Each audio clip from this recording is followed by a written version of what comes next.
Hey guys, welcome back to my Python series. In this video, we're going to do something really fun. We're going to actually spin up an actual Linux instance with Python. So this will be the first video where I show you guys how to use an API.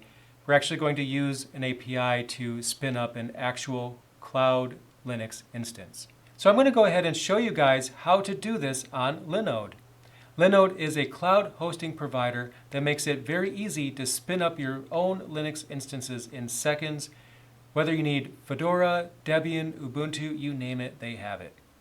So here on my laptop, I have the page open for learnlinux.tv, and you can go here and actually get a $20 credit toward your own Linux instances. And they have data centers available all over the place. In fact, they just launched one in Toronto. So that's awesome. But on this page, you can actually get a $20 credit towards your own Linux instances. So this link will be available in the show notes below. But you can go here to get a $20 credit toward your very own Linux instances.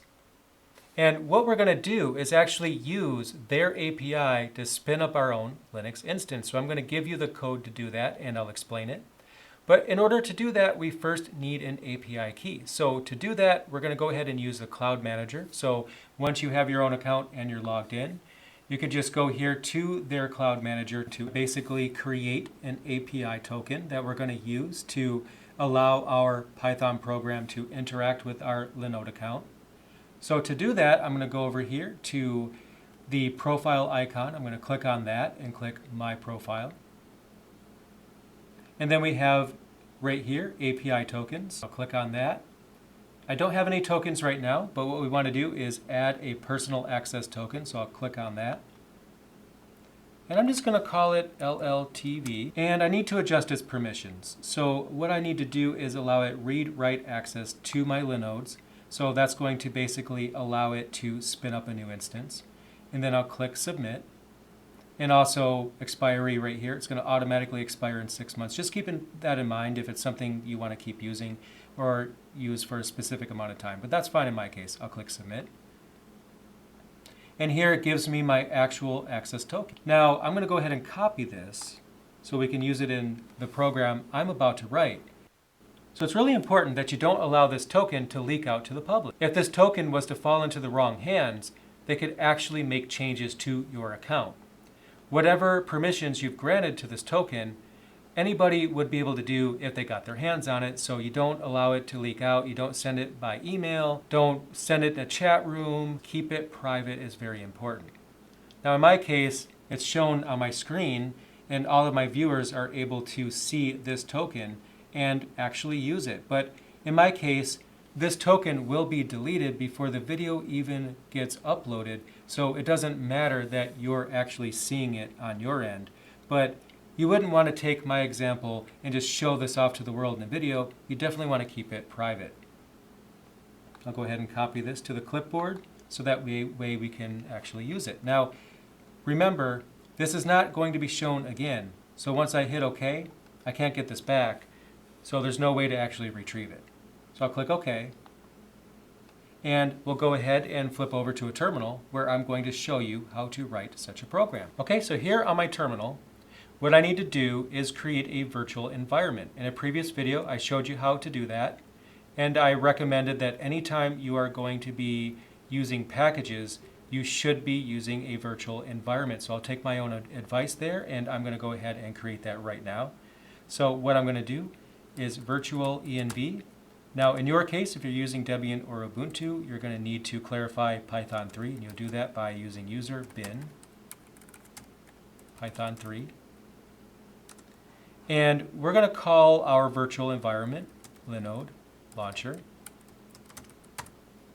And in my case, the distribution I'm on right now actually defaults to Python 3, so I only need to execute that part of it right there. So I'll press Enter. And I'll change directory into that project directory that was created for the virtual environment. I'll need to activate the virtual environment, so source, bin, activate. And now we are in the Linode Launcher virtual environment. So now what I need to do is install a package that will allow us to communicate with the Linode account. So what I'll do is pip install Linode API 4. I'll press enter and it'll install that for me. All right, and it's installed. And let's get coding. So what I'm going to do is use Vim. You can use whatever text editor you want. I'm going to call mine linode1.py. Not very creative today for naming, but that's okay. I'll press enter, get the program started here. All right, so now that I installed the Linode API 4 package, I need to import that. So I only want to import what I actually want to use because I want to keep my program lean. So what I'll do is from Linode API 4 import Linode with a capital L, client with a capital C. So I'm going to import the Linode client class. Now I need to create an object that I can use to interact with my account. So I'll call mine client, and I'll make it an instance of the Linode client class, but I need parentheses, and inside the parentheses I need to actually use my API key. So I'm going to go ahead and paste that in here. You can see that long series of characters there is my API key that I copied from the Cloud Manager dashboard. Go ahead and go to a new line here. So before we actually create a Linux instance, we want to take a look at what regions are available. I mentioned earlier in the video that they just set one up in Toronto, but they're all over the place. And I don't know where you are because, my viewers are from all over the world. So what we can do is actually capture a list of the regions that are available, and then we can just simply choose the one that we want. So at this point, what I'm actually going to do is do available regions, and I'm going to set it equal to client.region, double parentheses right there. And that basically just gives me an object, available regions, that contains the regions that are available from client. So Linode client actually contains a list of regions. So I'll go ahead and go to a new line here, and then I'll just do a for statement. So I'll do for region in available regions. I want to print the region. So I want to basically get a list of the regions. So I'm going to go ahead and save this file. Let's run it. And we can see the actual regions that are available. So in my case, I actually want to use 3, which I'll show you where to put that in the program because I'm going to be actually writing a new version of the program. But basically we know it's counting from 0, so 0, 1, 2, 3. I'm right here. That's where I need to be, or that's closest to me. Any of these would work, so it doesn't matter too much right now what region you decide to put yours in. But just to let you know, that actually is possible, and we do need to provide a region when we go and create our program. So I'm going to go ahead and rewrite that program, and I will bring that up on my screen when I'll be right back. So here we are. I've wrote a new version of this program, and what this is going to do is create a new Linode instance for us in the chosen region. It's going to print the information so that we can log into it, and then we'll be able to use SSH to get into that. So as you already know, I'm importing Linode API 4. Specifically, I want the Linode client class. This client is an object made of instance of that class, and here's my API key, my super secret API key. Now here I'm creating an object called available regions, and I'm just setting it equal to client.regions. .regions is something that the Linode client provides, and client is just what I named it. So I'm basically getting a list of available regions. And then I'm creating another object called chosen region, which is actually going to be equal to available regions, but the third item that's in that object. So in my case, that's going to be US East. Now I need another object. I'm going to create a new Linode. Well, that's the object there. And the password. And it's basically going to create from the client, which we declared here, it's going to execute Linode instance create.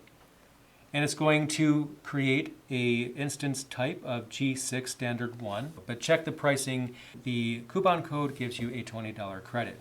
So it's going to create it in the chosen region, which we declared here.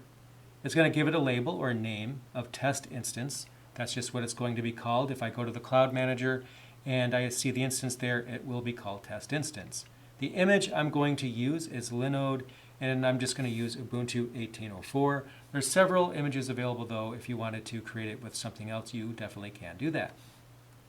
On the last line here, it's simply a print statement, and it's going to print SSH root at. So no, it's not actually going to SSH in, it's just giving you the command that you'll use to SSH. And I'm formatting that, so these two brackets are going to be string replacements. So basically, it's going to format the IP address right here, and then the password right here. The password will be generated. So let's go ahead and save the file, and I'll run it. Let's see if we can get this working in the first try. And let's launch it and see what happens. Here we go. And there we go. We actually have some output here that would lead me to believe that an actual instance has been created. So I can just copy this into the clipboard so that I have it. But essentially this is the information. So to get into this instance, I'll need to do SSH root, and then this is the IP address I was given.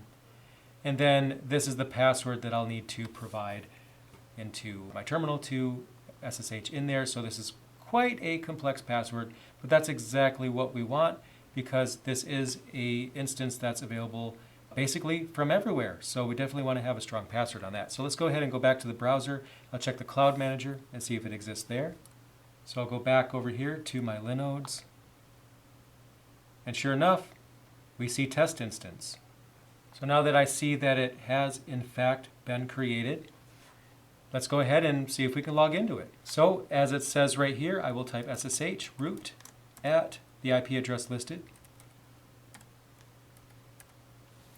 And then to prepare, I'll just copy this into the clipboard, the super long password here. Now press enter.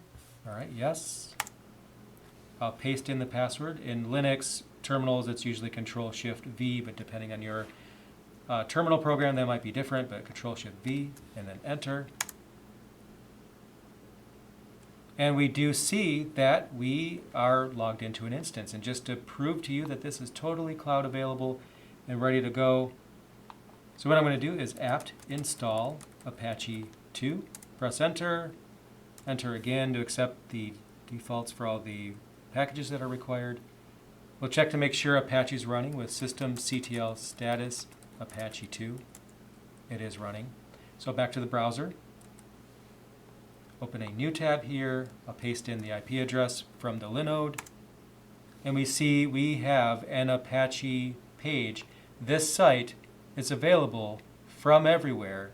I have, with Python, actually launched a Linux instance that I was then able to use to just host a sample default web page. So there you go. I have another example to show you, but we've already done a lot. We created our very own Linux instance just with an API in Python.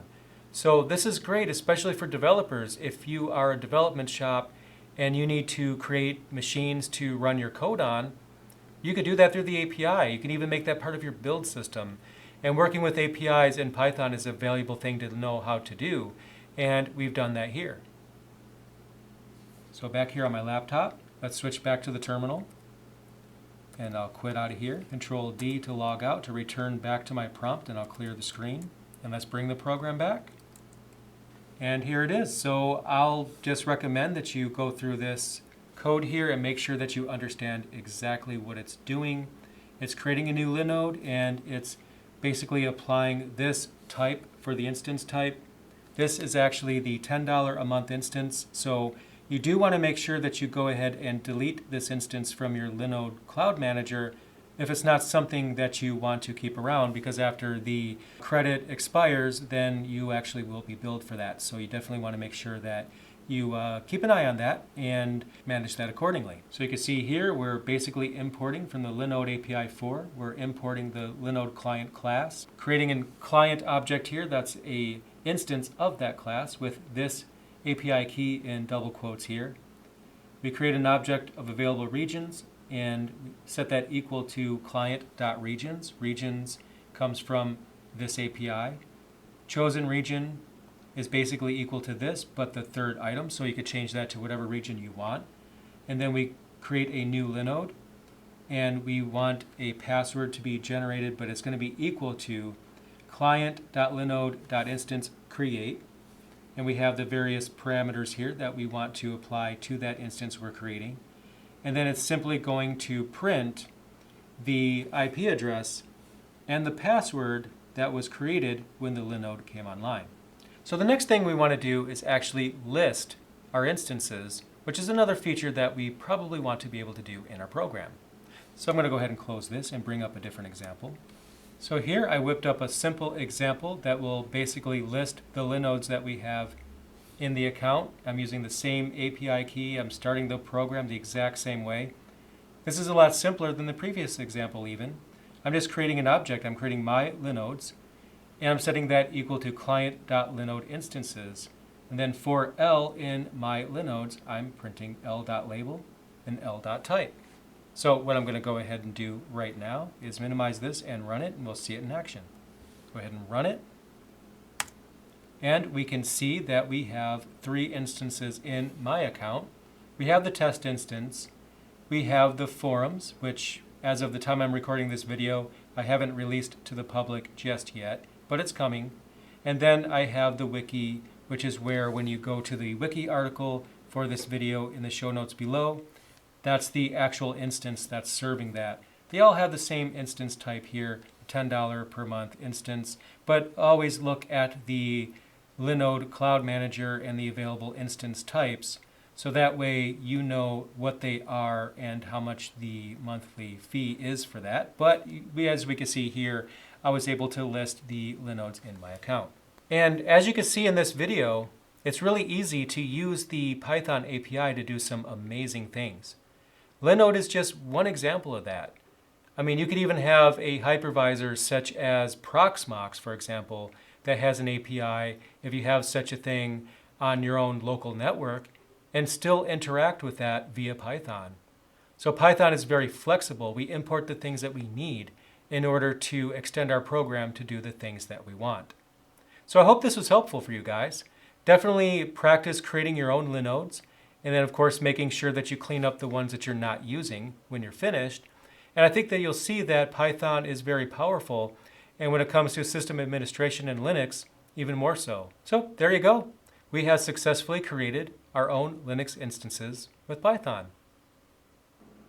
Thank you so much for watching my video. If you want to help me out, go ahead and check out the links in the description below, and there you'll find a link to purchase my latest book, Mastering Ubuntu Server, 2nd edition. You'll also find a link to my Patreon page, as well as my Amazon store, which includes a listing of Linux-compatible hardware that I've tested personally. Thanks again for watching, and I'll see you in the next video.